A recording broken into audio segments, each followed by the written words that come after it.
আসসালামু আলাইকুম দর্শক, আরও একটি গুরুত্বপূর্ণ ভিডিও নিয়ে চলে এসেছি আপনাদের সামনে। দেখতেই পাচ্ছেন আমার সামনে কিন্তু একেবারে বিশাল বিশাল সাইজের খুব ধারালো কিছু ছুরি বটি রয়েছে এবং রয়েছে খাইট্টা বলে যেটাকে, মাংস কাটার জন্য আমরা যেটাকে আঞ্চলিক ভাষায় সেদি বলি, এবং গরু কিংবা মহিষ জবাই দেওয়ার জন্য সবচেয়ে গুরুত্বপূর্ণ যে জিনিসটি সেটি হচ্ছে মোটা শক্ত রশি। সেই রশিও কিন্তু এখানে রয়েছে, এবং মাংস কাটাকাটি করে রাখার জন্য কিংবা স্থানান্তর করার জন্য অথবা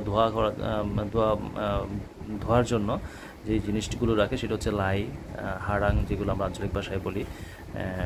এরকম সবচেয়ে গুরুত্বপূর্ণ সব জিনিসগুলো কিন্তু আপনারা পেয়ে যাবেন ঘাসবাড়িয়া কানহাটের সুভাষ হার্ডওয়্যার স্টোরে। আপনারা জানেন সুভাষ হার্ডওয়্যার স্টোর কিন্তু ঘাসবাড়িয়া কানহাটের অনেক পুরনো এবং ঐতিহ্যবাহী একটি দোকান, যেখানে সব কিছুর পাওয়া যায় সব সময়, একেবারে যে কোনো জিনিস কিন্তু এই দোকানটাতে পাওয়া যায়। সো তারই ধারাবাহিকতায় তারা কিন্তু এবারও কোরবানের ঈদ উপলক্ষে কোরবানের সময় যে গুরুত্বপূর্ণ একেবারে প্রয়োজনীয় গুরুত্বপূর্ণ যে জিনিসগুলো লাগে, আমাদের অত্যাবশ্যকীয় যে জিনিসগুলো, সেগুলোর বিশাল সমারোহ রয়েছে। এবং উনি কিন্তু অনেক ভালো একজন মানুষ, এবং দামেও কিন্তু এখানে অনেক সস্তায় পাওয়া যাবে।